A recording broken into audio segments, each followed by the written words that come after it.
I'll just keep it short. Una sa lahat, maraming salamat sa ating mga resource persons na nandito po ngayon, and Senator Robin Hood Padilla, of course, joining us in this hearing for the Philippine Agriculturist Act. Let me start by thanking Senator Bong Revilla, the chairperson of the Committee on Civil Service, Government Reorganization, Professional Regulation, for kindly creating a subcommittee for this measure, designating us as the subcommittee chair. As a licensed agriculturist, I feel it is my duty to champion this measure here in the Senate and hopefully secure its swift passage. This was a commitment I gave to the Philippine Association of Agriculturists earlier this year. Nandito po ating mga doktor. Nakasama ko po sila nung araw na yon. And they kindly invited me to speak to the National Congress, and I'm determined to follow through on my promise. As agriculturists working hand in hand with our farmers, we play a key role in optimizing the sustainable use of our lands and ensuring the productivity of our agricultural sector. As such, I believe it is high time that we further professionalize our agriculturists to empower them to provide the highest standard of service possible. Agriculture is an ever-evolving industry, so we have to make sure that our agriculturists are able to stay on top of these industries' latest achievements. Improving our professional regulations for agriculturists will also help us maintain a baseline of service across the country, which should then translate to a better coordinated agricultural sector, united in its big picture goals of sustainable productivity and ultimately food security.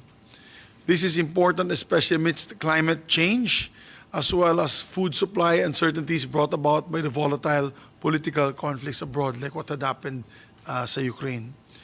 So for today's hearing, I want to give our stakeholders some space to discuss with us the current state of the agriculturist profession in the country and steps we can take to ensure that our agriculturists will be able to provide even better and more competent services in keeping with the latest technological and academic developments in the sector. So I just like to reiterate kung gaano ka-importante ang agrikultura sa ating bansa. Yung aming mama bear nga sa Senado, si Senator Cynthia Villar, who is a strong advocate for agriculture and environment, talagang isang puso po kami, no, together with Senator Robin Padilla, na alagaan po natin ating mga magsasaka, alagaan po natin ang industriya ng agrikultura, kasi kung wala po yan, ito po is food security, which is national security, at kailangan po natin mapakain, no, ng maayos ang ating mga kababayan dito sa ating bansa. In the absence of that, definitely it is a failure of national security. And so, without further ado, I would like to just thank once again each and everyone for coming. And I'd like to recognize the siguro COMSEC Attorney Ronquillo, sir. Good morning, Thank you for Chair. joining us. Good morning, sir. Pasensya na po for my tardiness. Alam ko, traffic na pupunta dito na yan. Palapit na tayo sa Pasko. Habang palapit ng Pasko, ay napakahirap na po magbiyahe sa Metro Manila. So, once again, maraming salamat, and I'd like to make special recognition to my fellow UPLB doctors that are here. Si Dr. Sanchez, kapatid, siya po'y aking chancellor ng UPLB. Pero bagong chancellor yan. Hindi yung panahon ko na nag-aaral pa ako. Bata pa yan. Namatay na yung chancellor ko, si Dr. Not de Guzman, ma'am. Si 91. Si, how can I forget? Not the chancellor, sorry. Si, ating college dean, si Dean Paris. Tirso Paris. Si Tirso. Yeah, he passed away na recently. And so I think at that time, yung chancellor na, and yung agricultural dean natin noon was national scientist si Javier. Yeah, Dr. Javier, Emil Javier. Yeah, that's right. So, maraming salamat muli sa inyo lahat. Panalo pala tayo, UP kagabi. Sorry, kailangan ko lang banggitin kasi tuntua kami. Kaya ko matatalo tayo sa Lasal. Pero tatay ko, masama loob ng tatay ko, Lasal yun eh. So, Habang kumakain kami, gagalit siya. Anyway, so again, pleasant good morning to you all. So let's proceed. Let's start, of course, with our resource persons. Ay, yes, may opening.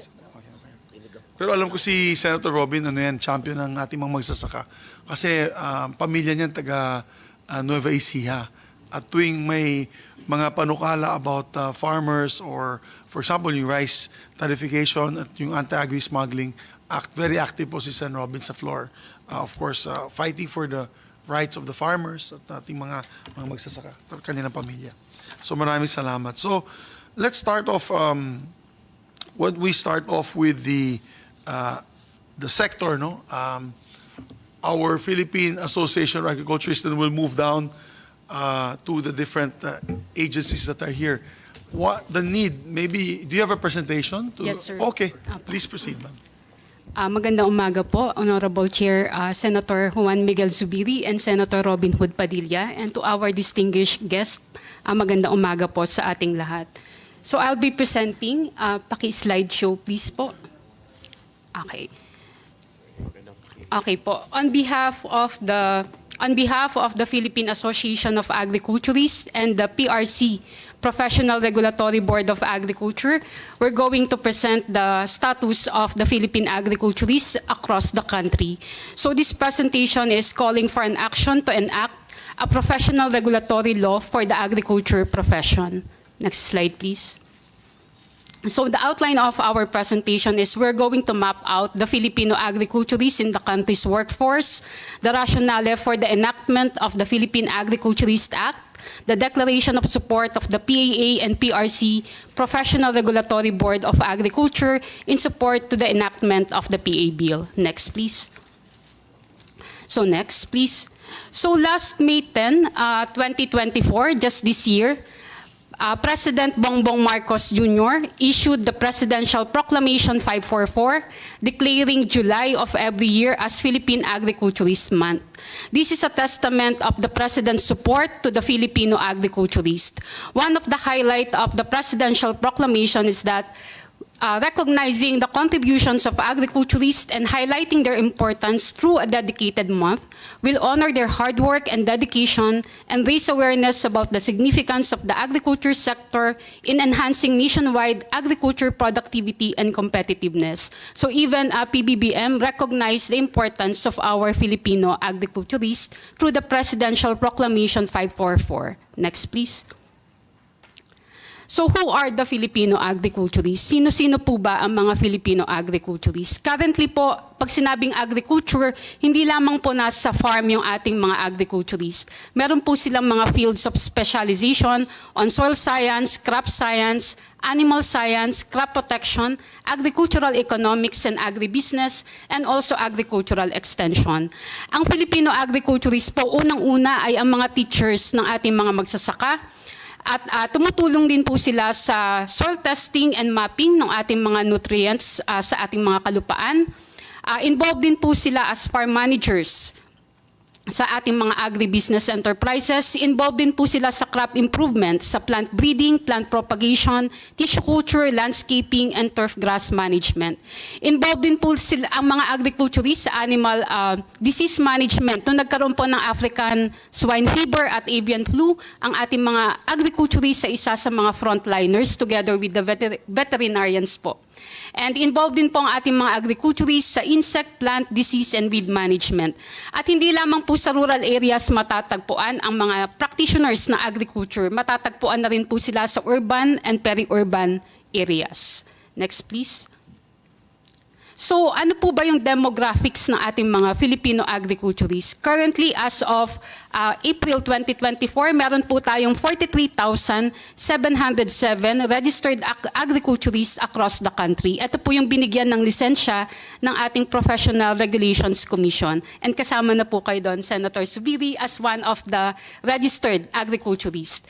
So pag tinignan po natin sa kanan, mas maraming babaeng Filipino agriculturists compared sa mga kalalakihan. And pag tinignan naman po natin in terms of age, between 21 to 40 years old, around more than 50% po ng registered agriculturists natin ay nasa youth sector. At ito rin po ang mga nangangailangan ng further scholarships, further trainings para po maturuan ng ating mga magsasaka. Next slide, please. So, nabanggit po natin, nasa naman po ang mga agriculturists, nasa private sector, nasa rural, urban, and peri-urban farms, nasa national government agencies, local government units, as provincial, municipal, and city agriculturists, at saka agricultural technicians. Involved din po ang mga agriculturists sa research and development, sa laboratory operation and management. Involved din po ang mga agriculturists as teachers ng mga agriculture students sa academy, state universities, and colleges.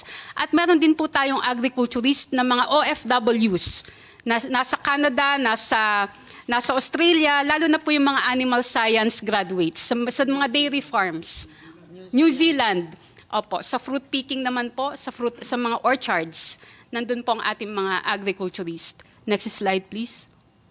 So in terms of employment of registered agriculturists, 39% po out of 43,000 plus ay nasa local government units, nasa mga munisipyo, probinsya, cities, working as agriculturists. And then, this is followed by 30% po ay nasa regional field offices ng Department of Agriculture. 15% po ay nasa academe. 6% po ay nasa private, agri-related. 5% private, non-agri-related. Yung mga hindi po nakakakuha ng trabaho sa mga agri-based industries, pumupunta po sila sa other service sectors. And then, so ibig sabihin po, kailangan din talaga natin na paigtingin na palawakin po yung development ng ating mga agri-based business enterprises across the country. Next, please. So what is the rationale for the enactment of the PA bill? So pag tiningnan po natin, the agriculture sector remains as one of the in terms of employment po, pangalawa pong agriculture sector sa nagpo-provide ng employment sa ating mga kababayan. At pag tiningnan po natin, ang Professional Regulatory Board of Agriculture, nagwo-work siya based on PRC 2000 resolution. Next slide, please. Ito po, magandang tingnan natin tong slide na to. Out of the 45 professions na nire-recognize ng PRC, agriculture is the only remaining profession which does not have a professional regulatory law. So halos lahat po yan, pag tiningnan ninyo, meron ng PRLs except for the agriculture profession. I think this is one of the major reason why we need to enact the Philippine Agriculturist Bill. I just want to reiterate that, no? Halos lahat meron na. Tayo lang ang wala, ang agriculturists. Ito'y pinaka-importante pa ng industriya ng ating bansa. Tayo tinuturi nating bansa natin as an agricultural country, and yet tayo lang ang wala. So, timely, no? Timely pala. Apo. Thank you po, Honorable Senator Zubiri. So, iyan po, pag tiningnan po medyo nakakalungkot, but we were still hoping po na may papasa ang ating Philippine Agriculturist Bill at mabigyan ng importansya ang guro ng ating mga magsasaka. Next, please. So limited din po ang employment opportunities. Non-exclusive po yung agriculture profession. So sa agriculturist plantilla positions po, pwedeng mag-apply ang agrobiosystems engineer, ang fisheries technologies at veterinarians. Pero itong tatlong professions po na ito ay licensed din, meron din po itong, or regulated din po ito ng PRC. So, ang nais po sana ng mga agriculturists, kung agriculturist plantilla positions, may scope of practice, agriculturist din po ang maihire sa mga plantilla positions ng agriculturist from the national government down to the local government units. Next, please. Although sinasabi din po natin na tayo ay nagbibigay ng importansya sa ating mga agriculturist, nag-issue po ang CSC ng Memorandum Circular Number 12, Series of 2022, na ang municipal at city agriculturists ay optional po lamang sa mga munisipyo at mga cities. Ito po ay base daw po sa Local Government Code na optional lang po ang mga municipal at city agriculturists. So isa rin po ito sa mga nakakadagdag sa demoralization ng ating mga agriculturists sa mga munisipyo at cities. Next, please. So ito po yung timeline ng mga initiatives po for the enactment of the Philippine Agriculturist Bill. nais lang po namin pasalamatan si Senator Juan Miguel Zubiri for filing the Philippine Agriculturist Bill noong February 2024. At ang Philippine Agriculturist Bill po, next slide please, ay may suporta po from PRC. So dumaan na rin po ang PA bill sa PRC, and on the upper portion of this slide, even Secretary Francisco Chula Orel Jr. wrote to the Presidential Legislative Liaison Office requesting for the endorsement of the PA bills to be certified as priority and urgent to be enacted into law this 2024. And this was also presented to the House, and currently po, it has already passed the House Committee on Civil Service and Professional Regulations and also the Committee on Appropriations po sa House. Next slide, please. So, I have mentioned a while ago that President Bongbong Marcos Jr. has already signed the Presidential Proclamation 544 in recognition to the importance of the registered agriculturist. So, yun po. Next slide, please. Nais ko naman pong basahin yung isa po perspective sa isang agriculturist sa local government unit. Ayaw po niyang magtanim kasi baka for political reasons, malapit na ang eleksyon. So, babasahin ko lamang po ng mabilis ito. So, bilang agriculturist sa pamahalaang lokal, naroon palagi ang matinding takot na maaaring mawala ang tanggapan ng agriculturist sa munisipyo o lungsod sapagkat ito ay hindi kinikilalang mandatory o hindi kinakailangan o optional lamang. Nagdudulot ng kaba at makakapag-isip ka ng malalim kung dapat maghanap na o lumipat sa ibang trabaho at propesyon, ngunit mababagabag ang iyong damdamin sa mga katanungang paano na at sino na ang tutulong sa ating mga magsasaka kung ako ay alis na sa pagiging agriculturist. Sino ang magbibigay ng kaalaman at gagabay sa ating magsasaka kung paano mapataas ang kanilang ani? Sino ang iikot sa ating magsasaka upang maturuan sila kung anong itatanim upang hindi sabay-sabay ang ani at manatili ang magandang kita para sa pamilya? Paano natin masisigurado ang patuloy na pagtatanim para mayroong pagkain na abot kaya ng mga mamamayan? May iba na pinipili at pinag-iisipan na lang na makipagsapalaran sa ibang bansa bilang farm worker, domestic helper, caregivers upang makasigurado sa kanilang hinaharap. Ang ating mga espesyalista sa agrikultura, kagaya ng mga plant breeders, entomology, soil scientists, at iba pang agricultural scientists na sana ay malaki ang maitutulong sa pagdiskubre ng mga bagong teknolohiya para sa ikaunlad ng ating agrikultura sa bansa, yung iba ay mas pinipiling i-practice ang kanilang propesyon sa ibang bansa. Noong panahon ng pandemic, ang agrikultura lamang ang di tumigil na industriya at patuloy na nagtanim at umani ang mga magsasaka sa tulong ng mga agriculturist na lumalabas araw-araw sa mga magsasaka upang pagandahin ang ani na di inalintana ang pangamba ng COVID-19. Inaasam namin bilang agriculturist ang pagbibigay proteksyon at seguridad at pagkilala sa propesyon sa pamahalaan. Ang ibang propesyon tulad ng veterinaryo, fisheries technologies at agricultural biosystems engineer ay maaaring ma-appoint sa posisyon ng agriculturist, ngunit ang isang agriculturist ay di naman maaaring ma-appoint sa posisyon ng veterinaryo, fisheries technologies o agricultural engineer. Sana ay mapahalagahan at mabigyan ng seguridad ang propesyon ng agriculturist sa pamamagitan ng Philippine Agriculturist Bill. Maraming salamat po.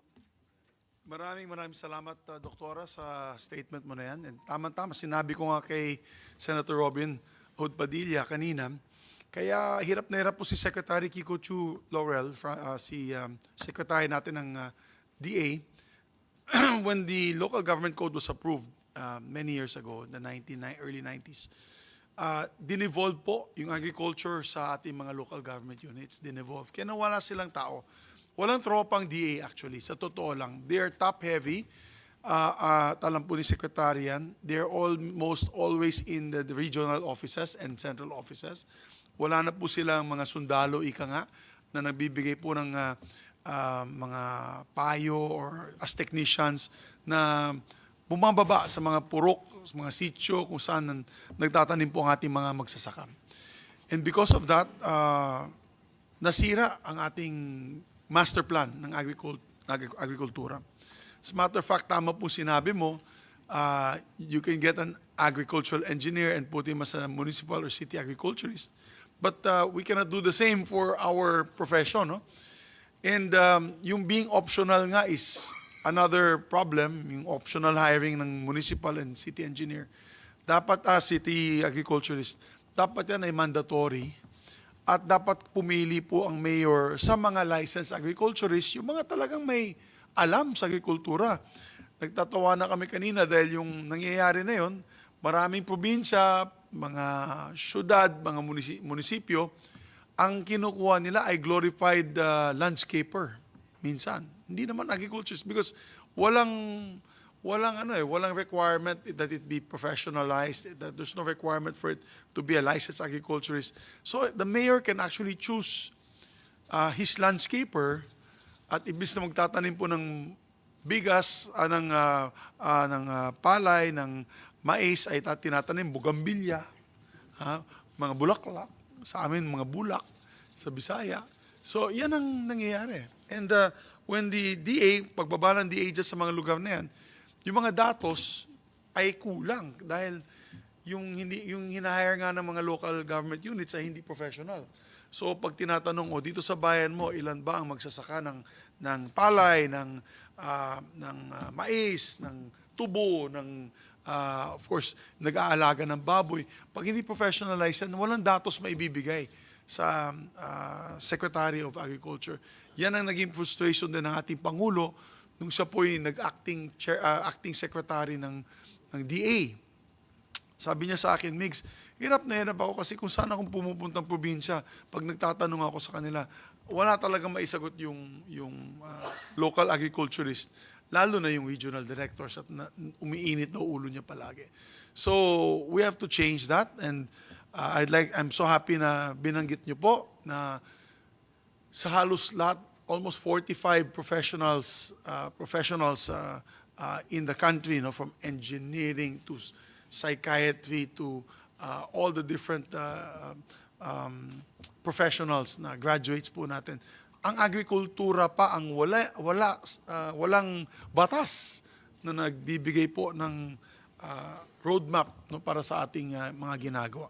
So, we'll like ask, of course, the different agencies. Siguro, kausapin po natin muna ang dito naman po tayo sa professional side. Sige ma'am, we'll recognize every one of you. So, Ma'am Quiros, ikaw po ay Liga ng mga Municipal Agriculturists po, sir. Yan. Rizalina Quiroz. Nice Ako to po meet you, yung kumausap during sa PAA, sir. Yes. I just want to dagdagan po yung mga kung ano kami sa baba, actually. Nasa LGU po kami. Tama po si Dr. Karen, sir, na kami po sa LGU, kami po yung talagang frontliners sa lahat ng programa na ibinababa ng Department of Agriculture. At kami din po yung mga nagkakasala sa mga farmers, halimbawa, kulang yung mga naibababa o kaya mali yung naibababa na mga programs po na inaano namin. And kami doon din po sa baba, sa isang opisina ng agrikultura, ay kulang po yung mga tao. Kasi marami pong banners ang Department of Agriculture. Kaya yung isang engineer, nagiging livestock coordinator siya, nag-i-inject na rin siya ng mga kami po sa baba ay hindi lang po kami doon sa profesyon kung saan kami espesyalista, kundi generalist po kami sa baba. Lalo na meron pang isang opisina na municipal agriculturist, siya na rin yung technician. Ilan yung sisilbihan namin na mga farmers po. So, iyon po talaga tapos ito pang position na natin ay hindi pa po. Medyo nabagabag kami, sir, doon sa inilabas ng civil service na optional po yung municipal agriculturist. Paano na po ang agrikultura? We are na agricultural country po tayo. Sino yung gagabay sa mga farmers kung wala po yung mga agrikulturista?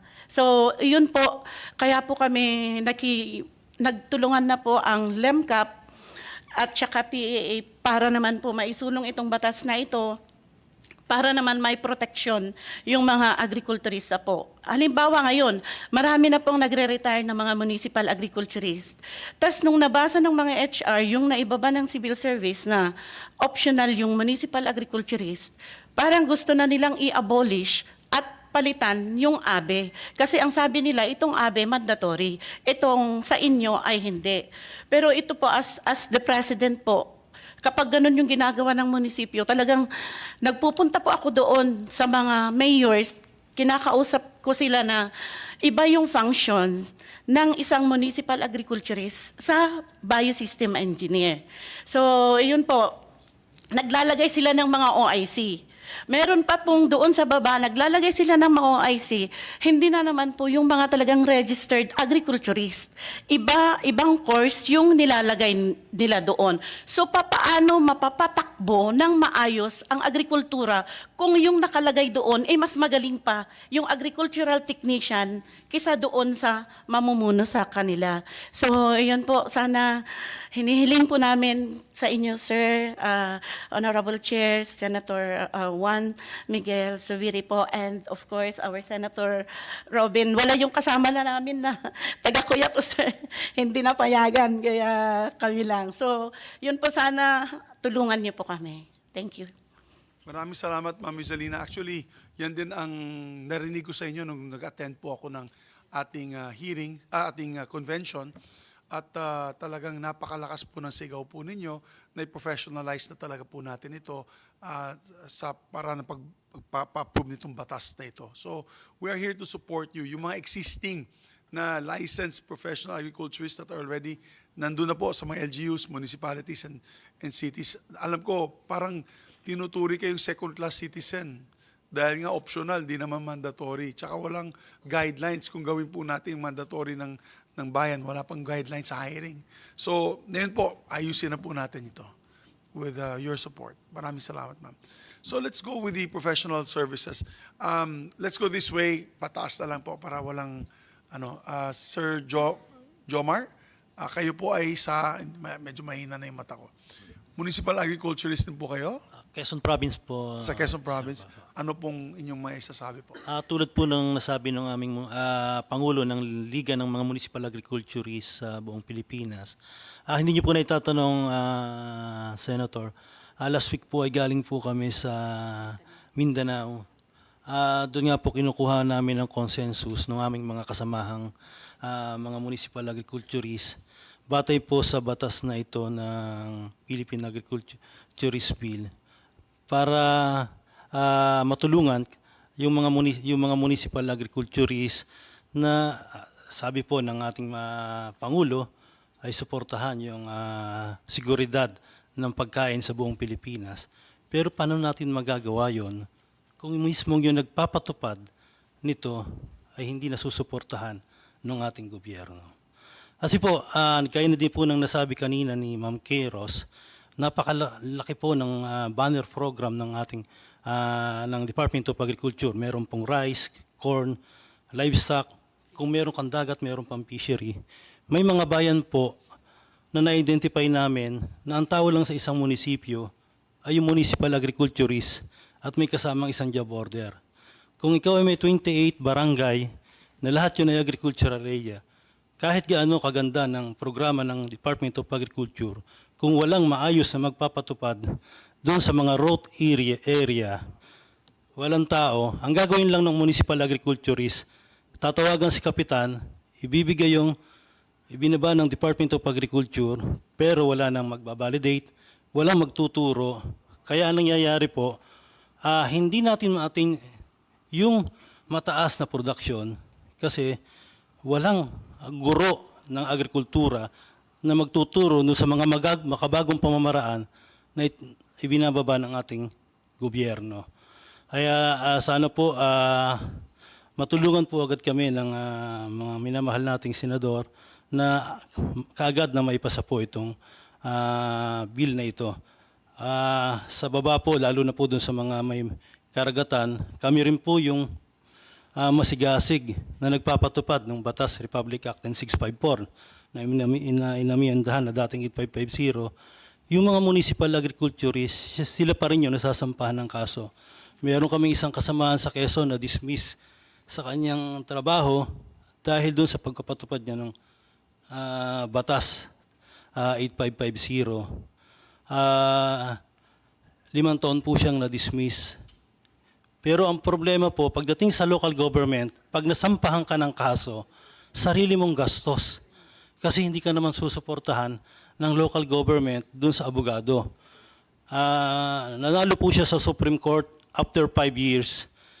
Pero pinabalik siya sa kanyang trabaho. Mabuti na lang yung mayor hindi pinilapan yung item na municipal agriculturist. Pero 2 years na lang siyang nag-serve as municipal agriculturist. Paano kung hindi siya nanalo dun sa kaso? Yung ilang taong pinagsilbi niya sa gobyerno, wala pong mangyayari. Dahil dun sa pagpapatupad lang po niya ng batas pangkaragatan. Yun lang po at ito lang po yung, kaya po kami naririto, tutusin po, noong nakaraang linggo naman po, galing po kami sa Visayas, sa Bohol, para din po kunin yung consensus ng aming mga kasamahang municipal agriculturists. Maraming salamat sa inyo, Sir Jomar. Dito naman sa CHED, we'd like to, of course, recognize Mr. Mascaninas. Sir, what is your opinion on the measure? No, I think it's really high time not to pass this law. I'm a new member of the technical panel for agriculture under CHED, but I came from the private sector. So I've been in the poultry industry for the last 42 years, building the poultry operations of Pure Foods when it was under Ayala Corporation, and founded the Bounty Fresh Chicken and Chooks to Go. So I've recently retired, and I'm making myself available to help CHED and agriculture. Now, I'm from a product of UPLB also, and I am from Butuan City. In fact, in your place, Senator, in I think 1995 to 1997, I set up the contract breeding operations for broilers in the area. So we have contract breeders like Gingona, Pilaes, and the rest. And as far as the private sector is concerned, we hire a lot of animal science graduates from different schools and universities. But as far as training is concerned, the technical know-how is really developed. We send a lot of our technicians abroad to gain whatever are the latest technologies. But we thank you, Senator, for sponsoring this bill to professionalize agriculturists. Dagan salamat, sir. May akong silingan. We're from Bukidnon. And thank you for helping us set up the broiler plants and, of course, the broiler houses in Bukidnon. Bukidnon is actually one of the largest producer of poultry in Mindanao.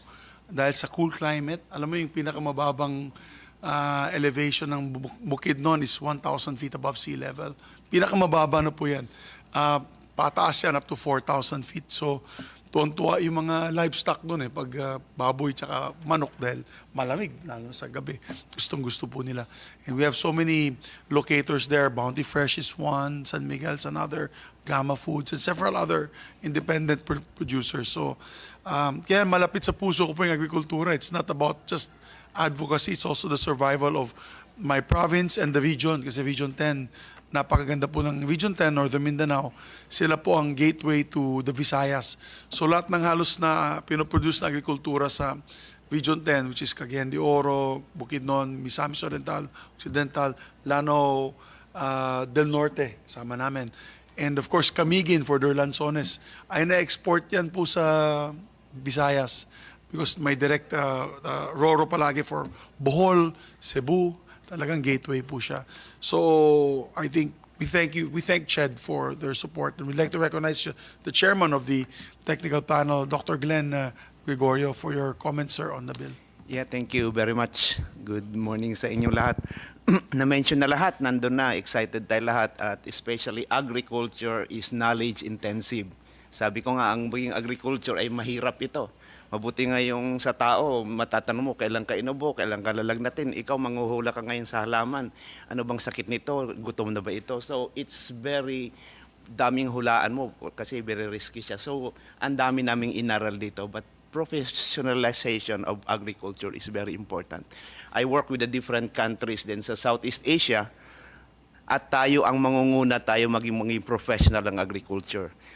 In Southeast Asia, tumitingin sila sa atin at tayo mangunguna dito. So with the expanded rice tariffication law ngayon na maraming funding din county dito, with sasabayan natin ng professionalism ng agriculture, ay lalo nating mapaigting ito.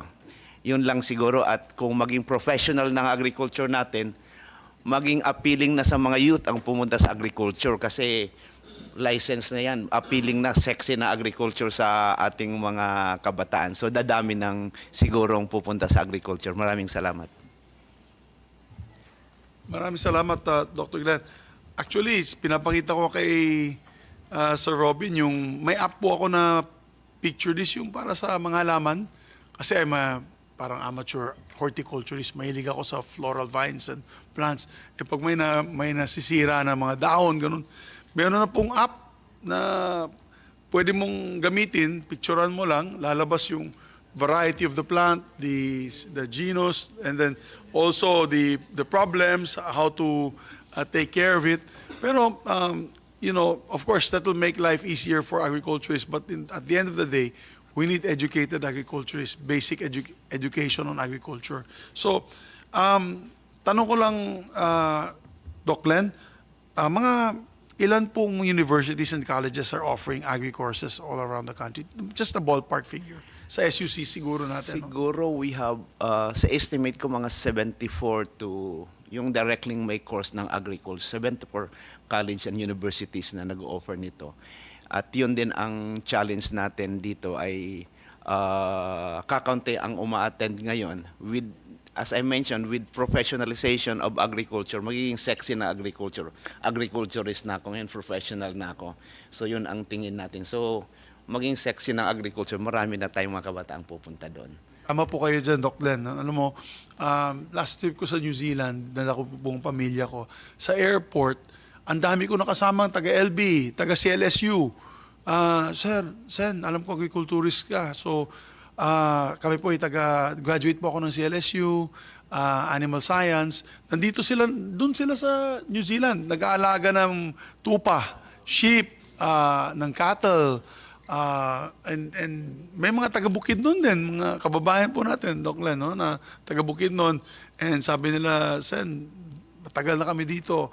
Ang kagandahan dun sa New Zealand pala, you have the option to work but also the option to seek citizenship after like how many years. So marami, dala po nila yung pamilya nila, nagiging ano na rin sila, permanent residents of New Zealand. Kaya itong nakarang taon, kasama ko po ang ating Pangulo. We went to Hungary. Was it Hungary? No, Czech Republic. Nandun po kami sa Czech Republic. Just like Hungary, kasi galing din po kami ng Hungary, para they're hiring, mag-hire sila ng 10,000. Czech Republic and Hungary, the government is directly hiring 10,000 agricultural workers para sa kanilang poultry production. Kasi wala na, hindi nga sexy, ika nga, sabi mo sexy, pero sa kanila, mga Europeans, parang hindi sexy magtrabaho dun sa mga poultry, sa mga farmhouses, piggery houses. Pero sa atin, gustong-gusto nila yun. So, we just started, actually, the DOLE has just started hiring, working together with the Department of Agriculture in CHED on about 10,000 workers dito sa Czech Republic. Very strict sila sa hiring policy ng foreign workers. Alam mo, medyo ayoko nga banggitin, baka pinapanood tayo kung sino-sino. Ayaw nila ng particular countries, ayaw nila ng North Africa, ayaw nila ng, alam mo na, yung nagsisindikato doon. Pag pumapasok, nagsisindikato doon. Gustong-gusto nila yung Pilipino dahil yung Pilipino daw, pag dinorm po yan sa farm, nakadorm po sila doon, hindi umalis, nagtatrabaho, mahilig mag-overtime, walang pakeme-keme. Ang agriculturist natin, yung mga graduates natin, walang pakeme-keme. At ang maganda pa ay family-oriented. So, talagang gustong-gusto po nila mga Filipino. We're the only actually, I think, country right now given that kind of visa requirement of 10,000 workers immediately for this year alone, 2024. It started with 2,000. Tuntua daw sila sa 2,000 workers natin. Ginawa na nilang 10,000. So we signed the agreement. I was with the president on both occasions, sa Hungary and sa Czech Republic. So good news yan. So good news for our schools. For example, CLSU, UPLB, yung Pampanga Agricultural University, yung iba't iba, no? Visca, all these agricultural universities offering agriculture. Because imagine 10,000, right away they'll need 10,000 agriculturists. So, lahat po yan, pag-graduate, mag-apply ng ating Professional Regulatory Commission na licensed agriculturist, automatic yun, makakakuha ng visa for work abroad. That will be a great blessing for them and their family. And so, you're saying about 70 plus, how many more or less, Your Honor? Mga 74. 74. Yeah. Out of the 100, or more about Yeah. 120 SUCs, Yeah, no? actually dominant ang daming agriculture because most of our provinces are agriculture countries. Sa Bukidnon na lang, tatlong universities yun na Yeah, nag-offer na CMU, Buksu, and May yung- community college pa tayo yung Northern, Ilocos. sa Manolo Fortich, yes, that's right. That's right. O kasi, tama yung sinabi mo, it used to be, hindi sexy eh. Pag-graduate ko nung 19, alam mo, yung daddy ko, kasi daddy ko nga, Lasal eh, gusto niyan, business management yung kinuha ko. Nagtataka siya, ba't ako nag-agriculture? Isa lang yung applyin kong college, UPLB, isang course lang, which is BS Agribusiness. Yung second option ko is BS Agriculture. So nagtataka siya, bakit? Eh kasi yung negosyo po ng pamilya ko ay tubo, pinya. Sabi ko, bakit pa ako mag-aaral ng ibang kurso na babalik din ako sa bukid nun para magtanim ng tubo at pinya. So sabi ko, I want to learn it and become a professional at it. But it was not sexy at the time kasi mga kasamahan ko, mga UP Diliman na business management, yung iba Lasal, business management, marketing, hotel and restaurant, yung mga finance, yan ang sikat nun. Unless you want to be a professional, doctor, dentist, yung psychologist, mga ganun. So, but they don't realize na the older I became, na naging political astute din tayo, na politically astute, nakita talaga natin yung pangangailangan ng ating bansa ay agrikultura. Yung agrikultura talagang isa sa pinaka-importante, no, na profession sa ating bansa. So, thank you, Dr. Glenn. So, you are in full support of this measure. Maraming salamat po, sir. Dito naman po tayo sa PRC, sa CSC, and then we'll go towards, of course, the PRC later on. So, yes, Sir Ronald. Trivia lang, Senator, since you mentioned about New Zealand. Now, we take pride that the biggest poultry integrator in New Zealand is 100% Filipino-owned. Yung Tigel, it is owned by the Bounty Group of the Philippines. Nag-invest pula sila dun, ang Bounty Yeah. Group? Wow, that's great. In Tigel, that's the biggest poultry integration In New in New Zealand. Zealand. Dinala nyo yung technology dun. Yeah, nice. Galing. Very good. That's good to hear. That's good to hear. It's very good to hear. Dito naman sa bansa, I met last week yung CP Foods ng Thailand. They're trying to also become one of the biggest integrators dito sa Pilipinas, CP Foods. So maraming opportunity. I just want to put on the table, marami tayong opportunity. Kasi kala nila agriculturists nagtatanim ng palay, yung may 1 hektarya na agrarian reform beneficiary. They're all very important. Pero in the industry itself, maraming oportunidad na. Maraming papasok dito na katulad ng CP Foods ng Thailand. They're building thousands of integrator farms. So kailangan pa talaga mag-hire ng tao na magagaling. And that's where we can professionalize this. So thank you, sir. Sir, Attorney Ronquillo, sa civil service naman po, ano po ang position po ninyo dito? Yes, magandang umaga, Mr. Chair, Senator Zubiri and Senator Padilla. Good morning po. The CSC fully supports the bill, Mr. Chair. Let me just explain why the CSC issued that circular which identifies this position as merely optional instead of mandatory. Ang CSC naman po ay nag-i-issue ng ganong klaseng identification based on the existence of a law that requires the creation of a particular position in a certain agency. Tama po yung sinabi ni Dr. Karen na sa local government code po kasi naka-identify po doon yung mandatory position sa local government units. Unfortunately, hindi po siya kasama. At the CSC understands the importance of professionalizing the agriculture in the country, considering that we are an agricultural country. That's why we fully support the bill po. Nag-issue po kami noong 2013 ng another memorandum circular, kung meron po kayong kopya. At maliwanag po doon na sinasabi namin na for different positions that are involved in agriculture, ang education requirement po ay bachelor's degree in agriculture or other allied courses. Yun nga lang po, pagdating sa eligibility, ang pwede lang ho namin i-require ay relevant RA 1080 eligibility. Kasi nga ho, wala po tayong law that professionalizes the agriculturist position. So kung magkakaroon po tayo nito, then definitely, yan na po yung magiging requirement natin for any agriculturist position in any agency of the government na mayroong agriculturist position. Kaya kami po ay fully supportive of the bill and we join the others in thanking the Senate through the leadership of Senator Zubiri in the passage of this law. So sana po maging batas na ito para hindi na rin kami po yung masisi kung bakit optional siya. We'd like to assure you that we want also to consider this as mandatory, but our hands are tied.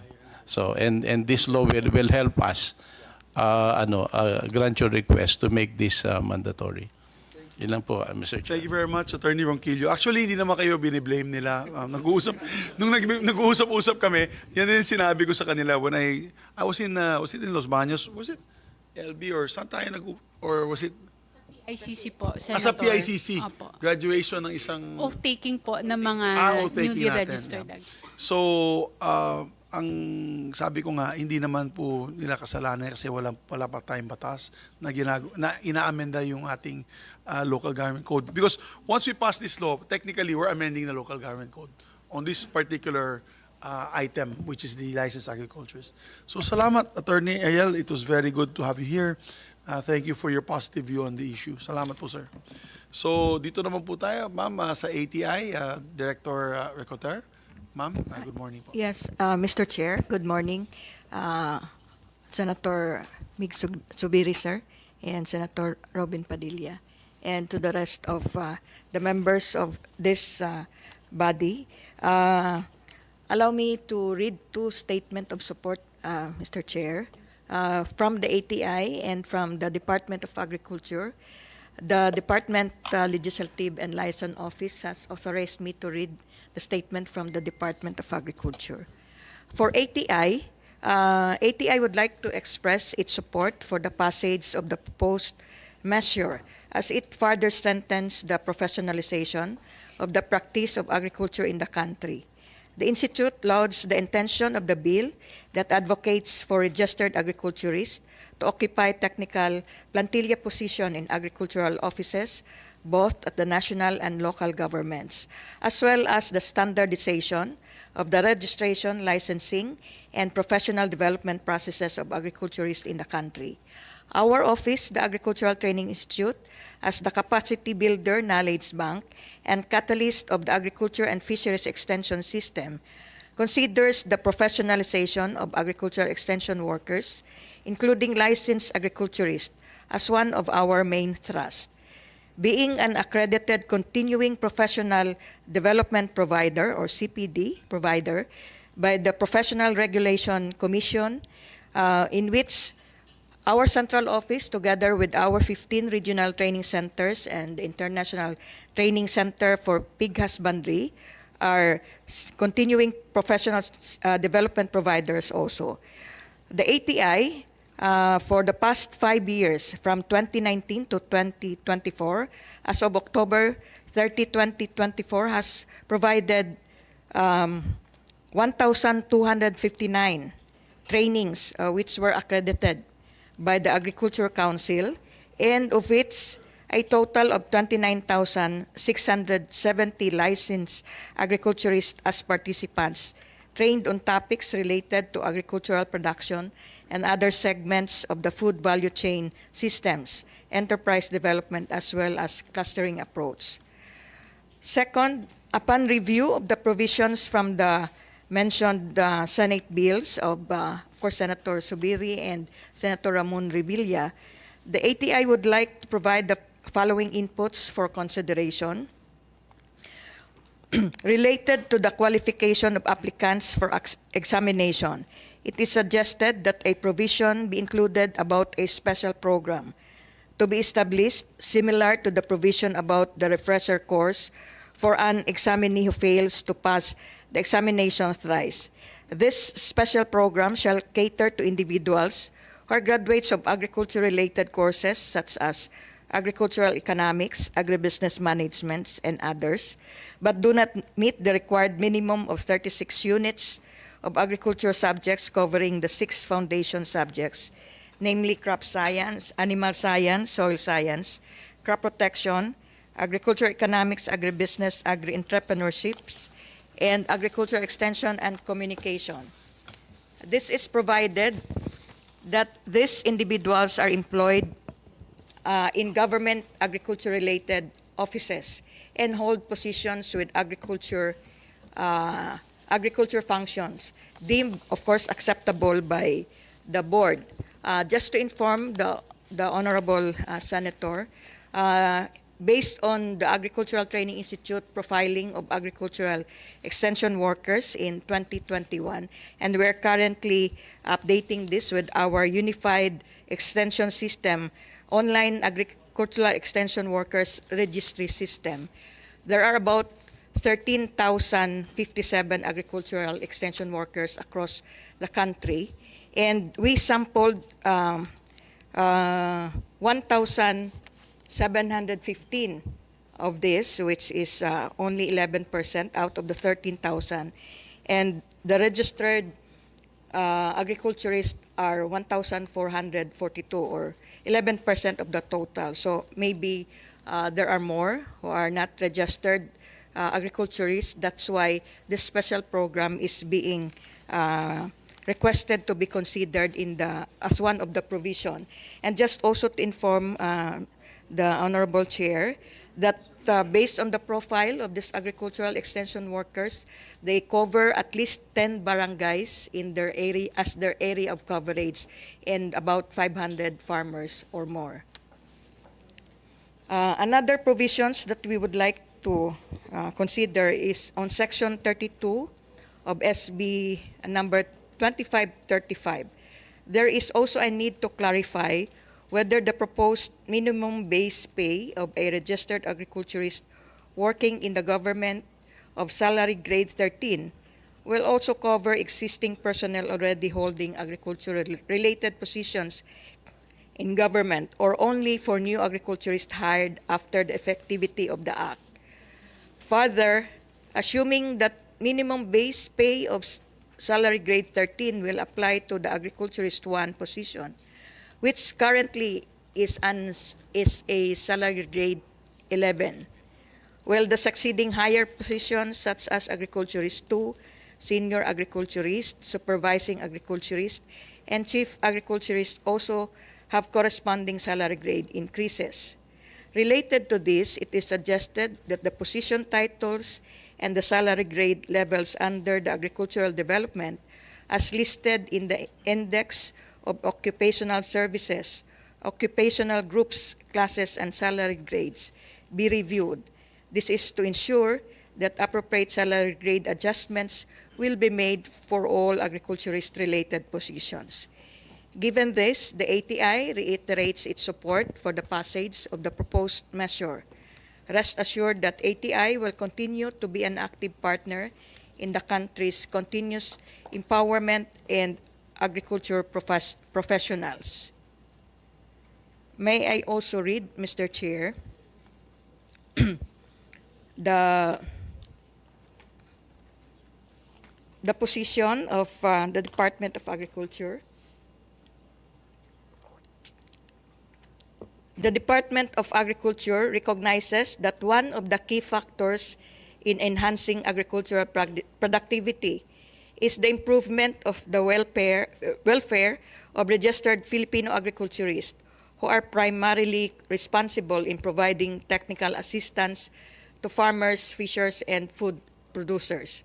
Likewise, we deemed that one of the major challenges is the lack of an enabling law that regulates the practice of the agriculture profession, which influences the quality and delivery of agricultural services to the various parts of the country. In this regard, we fully support the intentions of these proposed legislative measures. In fact, we have requested the Presidential Legislative and Liaison Office to endorse this bill as one of the priority legislative agenda of the President, and hopefully be enacted into law as soon as possible.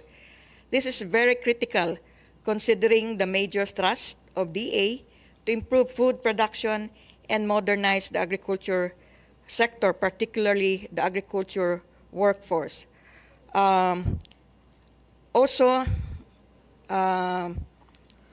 The Policy Research Service of the Department of Agriculture would like also to point on Section 31, Employment of Agriculturists in the Government, specifically on the clause on all existing technical positions are occupied by registered agriculturists. It is recommended to qualify that not all technical positions require registered agriculturists for the position. For example, the DA requires a multidisciplinary approach in delivering, identifying, prioritizing, and delivering interventions. In line with this, DA employs technical positions from other professions such as chemists for laboratory services, economists for policy and planning-related services, veterinarians for animal services, among others. If all technical positions will be required to be occupied by registered agriculturists, it may be considered to expand the criteria to qualify for registration without examination, as provided for in Section 18, to include years in government service and agriculture-related functions to qualify for an agriculture license, 5 years or 10 years in service. The Department of Agriculture, Mr. Chair, will submit official position paper to consolidate the other agencies' position papers as soon as Secretary Chu Laurel will sign the position paper. Thank you very much. Maraming salamat, Director. Ito yung makakatulong talaga sa inyo. This bill, once it turns into law, will definitely help you with your training, with your technicians on the field, professionalizing them, making sure that you have the best and the brightest that agricultural universities and colleges can offer, including those na existing na, yung mga registered agriculturists natin na matutulungan natin po sila. So, ang binanggit niyo po ang entry-level salary grade, under our proposal, it is 13 po. Kasi right now, sinabi mo 11. So at least tataas ng konti, kahit papano. So yan ang plano. Yes, Ma'am Rizalina. Mr. Chair, doon po sa LGU, ang entry level po ng mga agricultural technologies is salary grade 10 po. Hanggang doon na po, most of the LGUs po ay talagang salary grade 10 po yung ano. Mas mataas pa yung sweldo ng midwife na 2-year course compared doon po sa 4-year course.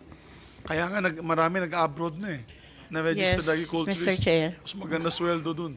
Yeah, so we will remedy that. Thank We'll you, remedy Mr. that. Chair. Yes, maybe we'll just do 2 more na lang and then we'll proceed last statement from the group. Director Solayban, of course, sa PCAF, Philippine Council of Agriculture and Fisheries. Yes, sir. Maayong buntag, Mr. Chair. Rejoinder lang po ito sa sinabi po ni Director Coter because we belong to the same department naman po. Ang PICAF po ay fully support dun sa bill na ito at naniniwala po kami na ito ay magbibigay ng karampatang ayuda para magkaroon po tayo ng rationalized staffing pattern sa agriculture. Director, bago mo ituloy, pwede na po kayong kumain po kasi baka lalamig yung ating pagkain. I hope ito po ay locally produced food, hindi po imported ng ating mga agriculturist at magsasaka. Sige po. Director, please proceed. Yung provision po, halos lahat ng proposed bill na ito ay nag-a-align naman doon sa aming mandato bilang ahensya na nag-advocate para sa mga policies that empower and professionalize stakeholders in the agriculture and fisheries sector. Gusto ko lang i-raise dito sa committee, sa subcommittee na to, na mayroon po kaming agricultural and fishery councils sa local level. Mayroon po kaming halos more than 600 na active agricultural and fishery councils. At isa po sa nire-request nila tuwi-tuwi na pag kami po nagkakaroon ng consultations ay yung pagkakaroon po ng mandatory agriculturist positions specifically sa mga LGUs po na may agricultural production or agricultural activities. So sinasabi po naman namin sa kanila na huwag kayo pong mabahala at malapit na po na magkaroon ng Agriculturist Act at isa dyan sa inaabangan natin yung magkakaroon po ng filling up ng registered agriculturist sa lahat po ng mga agriculturist positions sa local government units. Yun lang po, Mr. Chair, at maraming salamat. Thank you. Maraming salamat, Director. At binigay ko nga sa aking Head of Legis, si Dave Torres, na will put an amendment to the measure making sure that it becomes mandatory and not optional para matulungan na natin yung civil service at hindi po sila ang sisisihin. So, thank you, Director. Dr. Annabel Sarabia, ma'am. Good morning po, Your Honors, Senator Padilla and Senator Subiri. Well, being the representative of the PRB of Agriculture and the Professional Regulation Commission, I would like to inform everybody that the PRB of Agriculture is existing under the PRC because of the AFMA law. So, what I mean is that tama yung sinabi ng presentation kanila ni Dr. Karen na yung PRB of Agriculture natin is, tawag dito, I mean, we are the only PRB in the, tawag dito, in the PRC, which is no regulating, I mean, no law, PRL, they call it. We don't have the PRL where we base our decisions in regulating the practice of profession. So, and this is a very welcome, of course, very welcome proposition that we have to have the agriculturist bill for the agriculturist, for us to, ang tatawag dito, para yung aming trabaho ay talagang we could have give justice to our practicing agriculturists. And with that, we are really in one, very strongly support the presentation of Ma'am Karen kanina, and we really discuss about this. And of course, yung bill na to, which has been proposed by Senator Subiri, was passed through the PRC. So this is the bill that PRC has really supported. So yun lang po at maraming salamat. Maraming salamat, and despite the fact na wala pong batas, ginawa niyo pa rin po ang Regulatory Board of Agriculture. Papasalamat po kami sa PRC. Thank you so much, ma'am. Thank you. So, Ma'am Karen, you wanted to be recognized. We'll also recognize, of course, Dr. Ranyola after and Dr. Sanchez. Thank you po, Honorable Senator Subiri. Unang-una po, nais po namin magpasalamat for sponsoring the Philippine Agriculturist Bill. Maraming salamat po. With the comments and suggestions po a while ago, can we also provide po some explanations po? On Section 31 po, Section 32 muna po on the salary increase.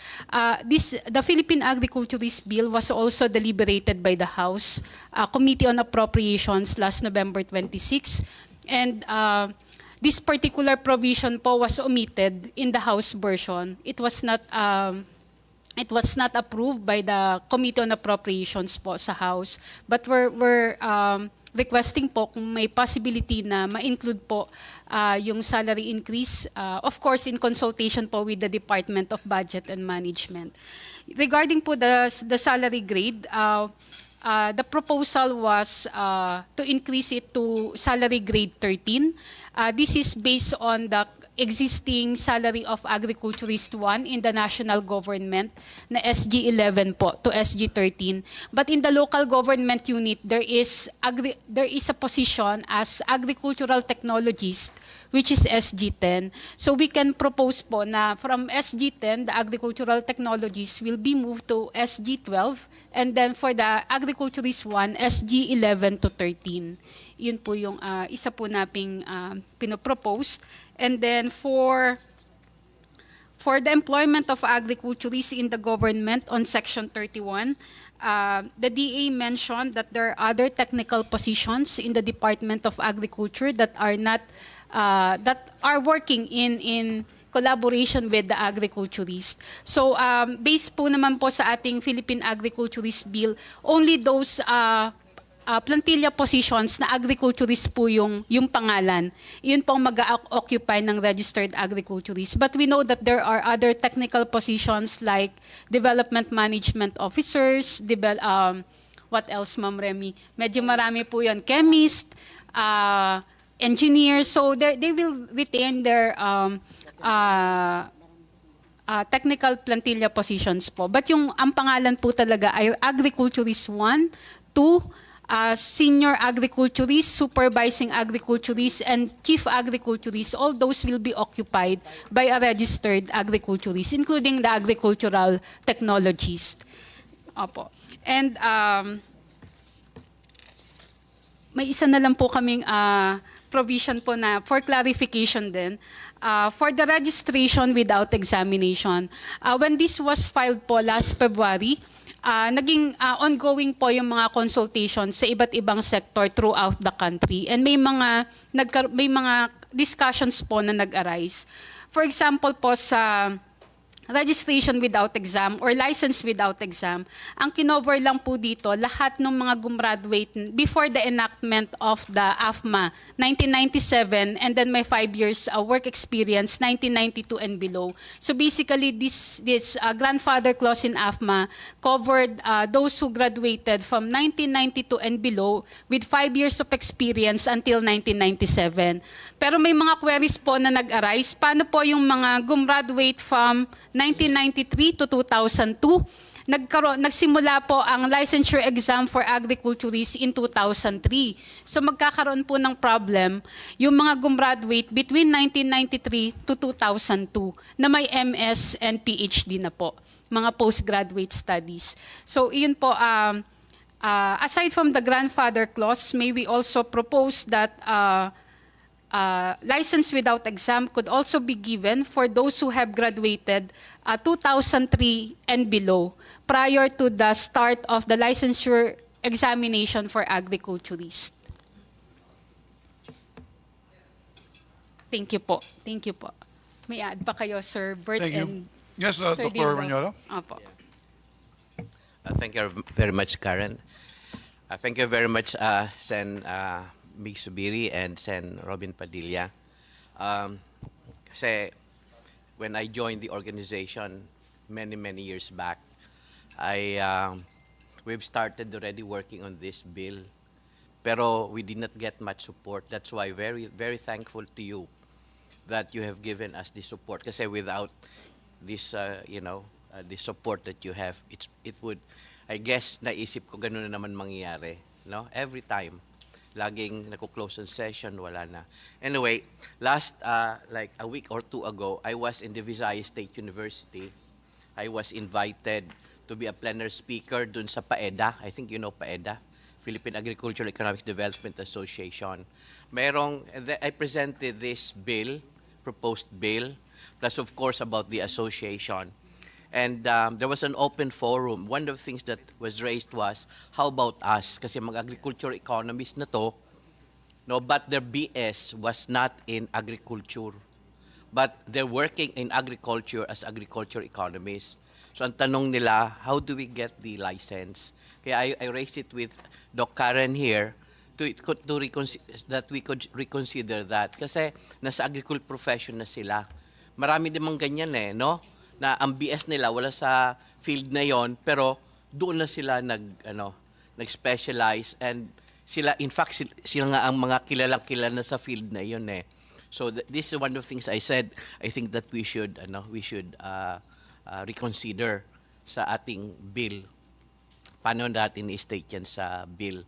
Yun ang major nila at maraming, the other one also, every time we hear itong pag ako nagtatanong, bakit kakaunti ang mga young people, they're not interested in agriculture, umuunti na, tumatanda na, etc. I said, that's not surprising. Why? Kasi the fact of the matter is, maraming agriculturists graduate, they don't work in agriculture anymore. Why? Because they don't have the opportunities. Sinasabi ko, once this bill is passed, I don't think we will have a problem with getting young people to be interested in agriculture.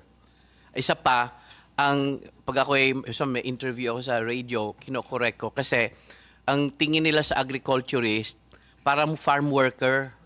Yun ang kanilang pagkaintindi, na hirap, nag-aararo, init na init, kaya ang hirap daw, kaya wala na matitira. Ang kanilang pananaw sa farm worker, sabi ko, that's not true. Ang mga agriculturists, they're all over, no? Even from the top to the bottom. Yan ay hindi yan yung mga farm workers. Kaya ang tingin sa agriculture, in fact, as you mentioned before, when I joined, I was there earlier than you.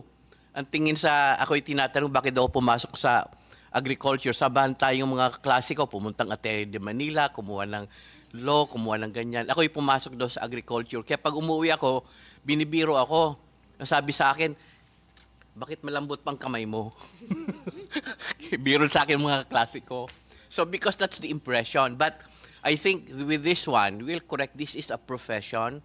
This is not just farm workers. And then sabi nga ni Doc Glenn, we'll make it more sexy. And we will attract more people to be in agriculture. We will be able to do that if we can, pass this on. That's why we're very keen on having this passed. Kung may mga constraints pa at the moment, which will delay it, I said, let's forgo it.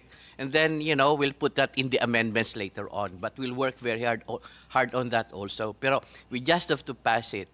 Maraming mga agriculturists na ang laging tinatanong kami, anong ilalagay namin sa dulo ng pangalan namin?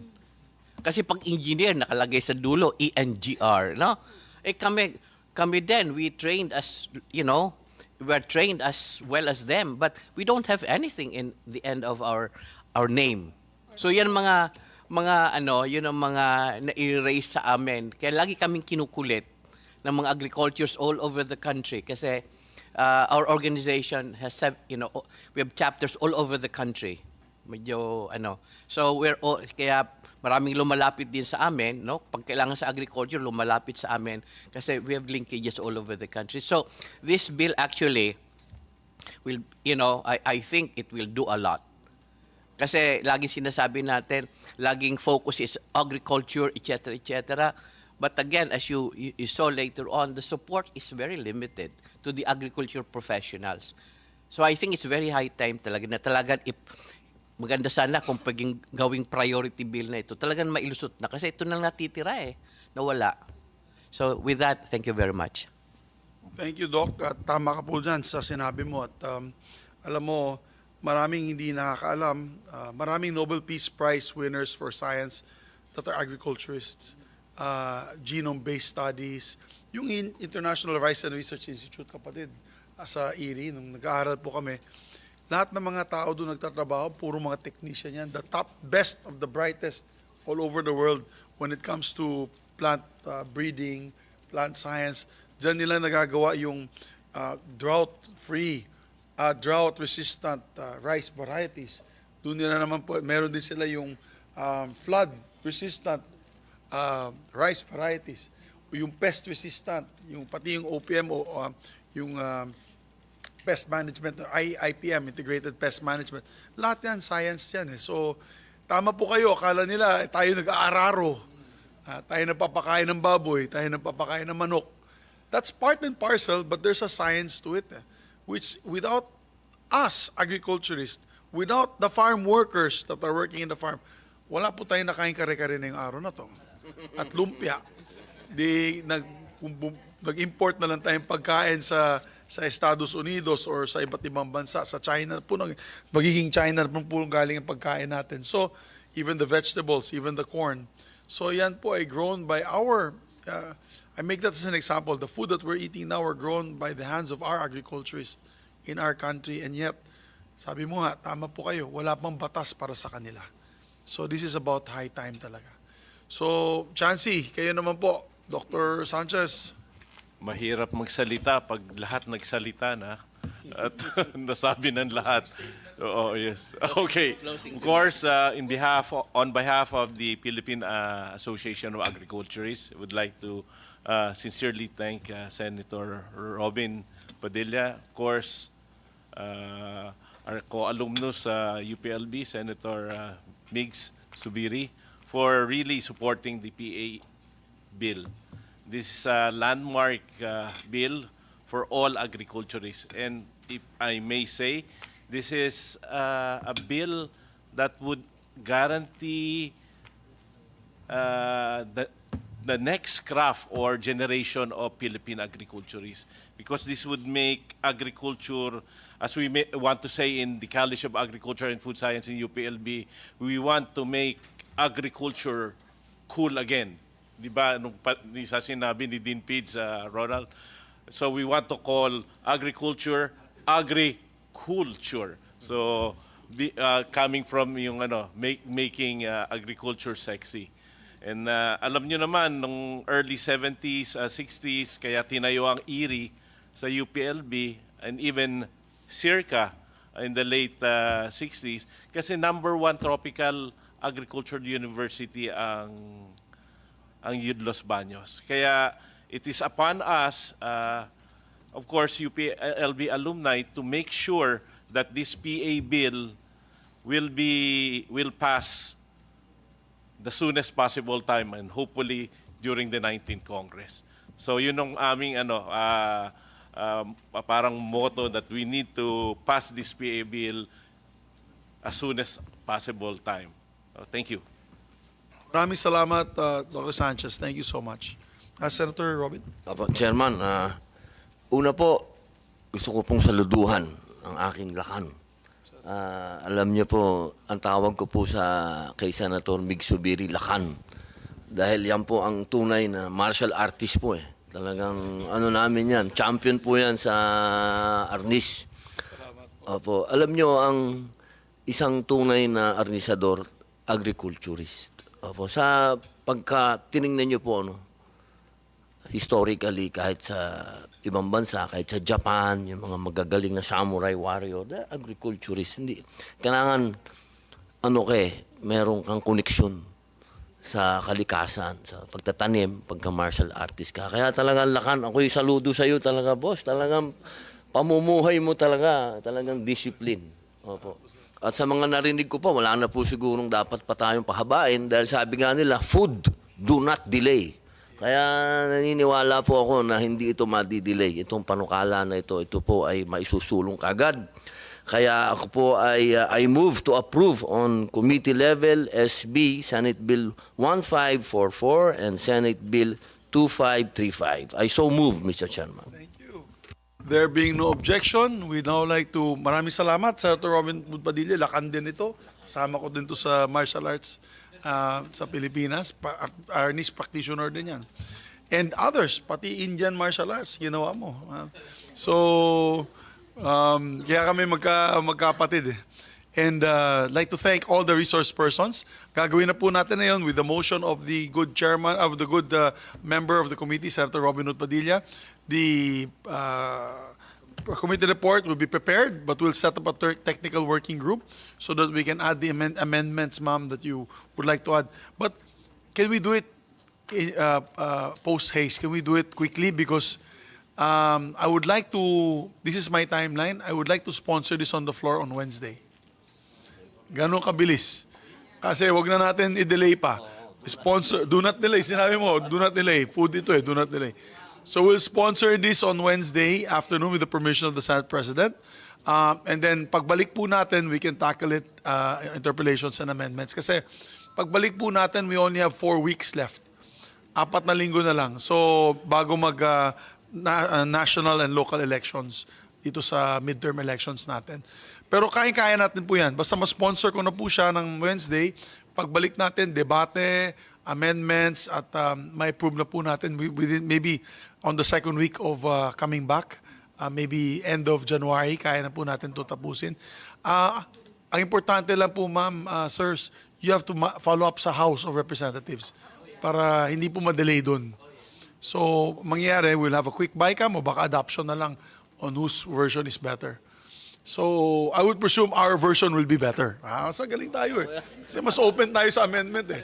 Yung sa salary grade, ayaw nila eh. Tayo, papasok natin yun. Kasi hindi naman tayo papayag na lugi, no? Mga papasok dito sa industriya na ito, sektor na ito.